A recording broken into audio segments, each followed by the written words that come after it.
Bismillahirrahmanirrahim. Assalamualaikum warahmatullahi wabarakatuh. Alhamdulillah. Alhamdulillahi rabbil alamin. Wassalatu wassalamu ala rasulillah wa ala alihi wa ashabihi ajma'in. Alhamdulillah, kita selalu bersyukur atas segala limpahan rahmat, karunia, hidayah, inayah, petunjuk kepada kita semua. Dan pada hari ini kita masih diberikan waktu oleh Allah Subhanahu wa taala untuk memperbanyak ibadah. Selawat dan taslim kita aturkan kepada baginda Rasulullah sallallahu alaihi wasallam. Mudah-mudahan kita semua yaumul qiyamah mendapatkan syafaatnya. Allahumma amin. Rekan-rekan saga yang dimuliakan Allah Subhanahu wa taala, wabil khusus owner saga, para JM, mudah-mudahan kita semua dalam keadaan sehat walafiat. Pada hari ini kita akan mengulas sedikit tentang persoalan mendirikan sholat berdampak pada kehidupan kita sehari-hari. Menjadi ilustrasi dalam hidup kita bahwa ketika seseorang melaksanakan ibadah, khususnya ibadah sholat, maka dia akan mendapatkan ketenangan, mendapatkan kebahagiaan dan kenyamanan hidup. Namun fenomena sekarang ini kita lihat bahwa ada orang yang melaksanakan ibadah tapi kehidupannya begitu-begitu saja, bahkan lebih buruk. Ada orang yang tidak melaksanakan ibadah sholat, kita melihat kebahagiaannya begitu cukup, bahkan harta berlimpah dan mendapatkan fasilitas yang bagus. Seringkali orang berkiblat kepada itu, sehingga mengatakan bahwa ternyata sholat tidak memberikan dampak dalam kehidupan. Jawaban seperti ini tidak tepat. Kita bisa memberikan perumpamaan kepada seorang anak, kepada ayahnya. Ada anak yang taat kepada orang tuanya.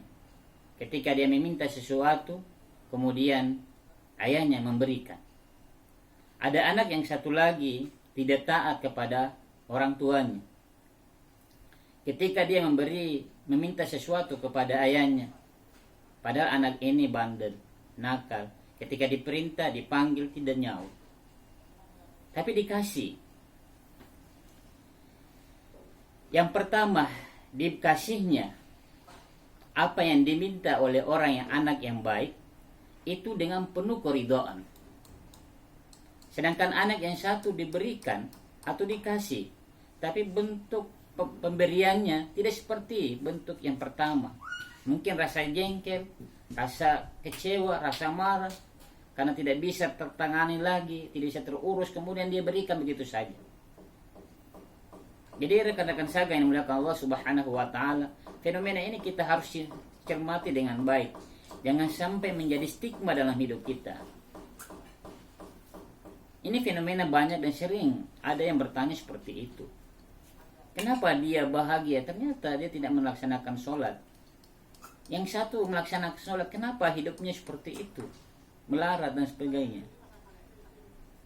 Maka letaknya ketika Allah memberikan kepada orang yang melaksanakan perintah Allah, melaksanakan sholat, maka pemberian diberikan dalam bentuk rahmat Allah Subhanahu wa ta'ala, kasih sayangnya Allah Subhanahu wa ta'ala. Namun yang satu diberikan, namun bukan dalam bentuk ridhonya, bukan dalam bentuk kasih sayangnya. Jadi rekan-rekan saga yang dimuliakan Allah Subhanahu wa ta'ala, di sisi lain, ketika orang melaksanakan ibadah sholat, maka dia terhindar dari perbuatan-perbuatan yang keji dan perbuatan yang mungkar. Aqimis sholat, inna sholata tanha 'anil fahsya'i wal munkar. Dirikanlah sholat, kata Allah, karena sesungguhnya sholat itu dapat mencegah dari perbuatan keji dan mungkar. Maka orang yang melaksanakan sholat setidaknya dapat tertahan dirinya dari perbuatan yang tercela, perbuatan yang mungkar. Dengan sholat, maka dia akan mendapatkan kebahagiaan, maka terhindar dari kemungkaran, terhindar dari kebinasaan. Jadi ketika Allah memanggil kita dengan panggilan lembut, hayya 'alas shalah, mari kita sholat. Hayya 'alal falah, karena dengan sholat akan kamu menemukan ketenangan, akan kamu menemukan kebahagiaan, kemenangan di dalamnya. Tapi banyak orang yang mengabaikan hal demikian. Jadi jangan sampai kita abaikan, karena indikator dalam penilaian Allah dan Rasul ada dinilai dari sejauh mana ketaatannya dalam melaksanakan sholat, sejauh mana pengabdiannya seseorang dalam melaksanakan sholat. Jadi jangan berhenti dari dengan melihat kacamata yang terbalik, melihat fenomena yang di luar sana, tapi diiringi dengan pembuktian bahwa ketika kita menjalankan perintah Allah, maka kita akan dicintai oleh Allah Subhanahu wa taala. Begitupun rekan-rekan saga, ketika rekan-rekan menjalankan perintah atasan, perintah JM-nya di saga, kemudian kalian melakukan, pasti JM-nya akan merasa senang, merasa gembira bahwa kalian melaksanakan perintah dan menjalankan sesuai dengan perintah. Maka akan diberikan penghargaan. Setidaknya ada kebahagiaan yang dimiliki JM-nya dan ada kesenangan yang dimiliki oleh karyawan. Jadi rekan-rekan saga yang dimuliakan Allah Subhanahu wa taala, oleh karena ketika kita melaksanakan sholat, maka perbuatan keji dan mungkar akan menjauh dari kita.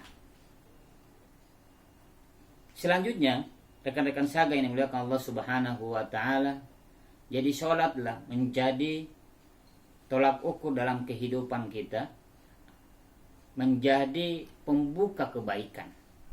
Itulah kenapa di aktivitas kita di pagi hari diawali dengan ibadah sholat subuh sebagai pembuka kebaikan. Seolah-olah kita berkata kepada Allah, ya Allah, di subuh tadi saya laksanakan sholat subuh, memberikan pengharapan kepada Allah, mudah-mudahan hari ini baik, hari ini jauh lebih baik di hari kemarin. Bentuk ketaatan, kepatuhan kita kepada Allah Subhanahu wa taala. Jadi tidak ada perintah Allah yang sia-sia.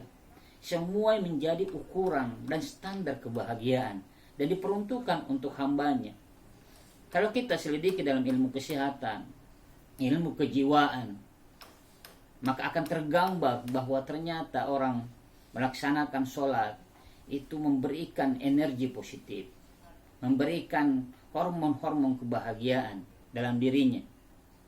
Jadi rekan-rekan saga yang dimuliakan Allah Subhanahu wa taala, jangan sampai kita mengabaikan panggilan Allah Subhanahu wa taala ketika Allah memanggil melalui muazzinnya.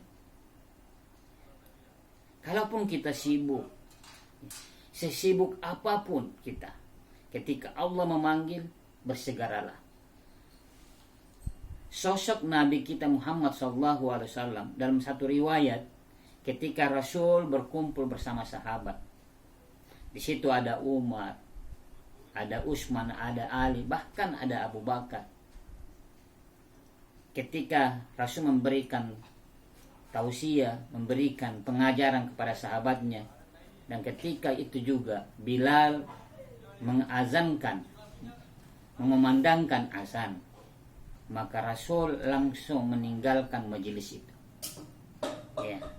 Dalam riwayat itu dijelaskan bahwa seolah-olah Nabi menganggap kita orang asing. Langsung dia meninggalkan tempat itu. Bayangkan, sosok Nabi yang maksum, sosok Nabi yang dijamin surganya, sosok Nabi yang dijamin kebahagiaannya. Tapi kenapa ketika Allah memanggil, walaupun sesibuk apa dia meninggalkan pekerjaannya? Ada orang yang mengatakan bahwa kan bisa sebentar, kita bisa tunda dan seterusnya, masih ada jam-jam berikutnya. ternyata Rasul Shallallahu Alaihi Wasallam mengatakan sholat tepat pada waktunya akan mendapatkan ridho Allah Subhanahu wa Ta'ala. Kita mendapatkan ridhonya. Jadi ini berbeda dengan ketika orang yang dipanggil ternyata menunda-nunda. Coba kita perhatikan dalam diri kita sendiri. Ketika kita sebagai seorang ayah, seorang bapak atau teman memanggil orang, kemudian dia mengatakan sebentar, tunggu, saya masih sibuk. Padahal yang memanggilnya itu posisinya jauh lebih tinggi. Atau JM-nya yang memanggil karyawan, kamu ke sini, ini harus perbaiki. Kemudian kita mengatakan sebentar, tunggu dan sebagainya. Apakah JM kita tidak jengkel? Pasti jengkel. Jadi rekan-rekan sekalian di belakang Allah Subhanahu wa Ta'ala, jangan sampai panggilan-panggilan Allah kita abaikan. Ketika kita abaikan, maka kita sulit untuk mendapatkan kebahagiaan. Jadi rekan-rekan sekalian yang belakang Allah Subhanahu wa Ta'ala, satu kunci hari ini bahwa tiada hari memenuhi panggilan Allah Subhanahu wa Ta'ala. Jangan abaikan ibadah sholat. Mari kita memohon kepadanya, mudah-mudahan Allah menguatkan dalam diri kita. Kita bisa komitmen untuk melaksanakan ibadah sholat. Tiada alasan, apalagi seorang laki-laki, untuk meninggalkan ibadah sholat. Kalaupun kita tidak bisa berdiri, maka kita dituntut untuk duduk. Kalaupun tidak bisa duduk, kita dituntut untuk berbaring. Kalaupun tidak berbaring, kita tidak bisa menggerakkan tubuh kita, cukup dengan gerakan isyarat-isyarat. Ini menggambarkan secara totalitas bahwa sholat merupakan harga mati bagi kaum lelaki yang sudah balik. Bismillahirrahmanirrahim. Alhamdulillahirabbil alamin. Allahumma shalli wa sallim ala sayyidina Muhammadin wa ala alihi wa ashabihi ajmain.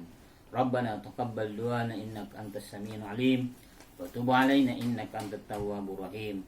Rabbana atina fid dunya hasanah wa fil akhirati hasanatan wa qina adzabannar. Wa sallallahu ala nabiyyina Muhammadin wa akhir dahwana alhamdulillahi rabbil alamin. Akhir kalam minallahil musta'an wa alaihi tiklan.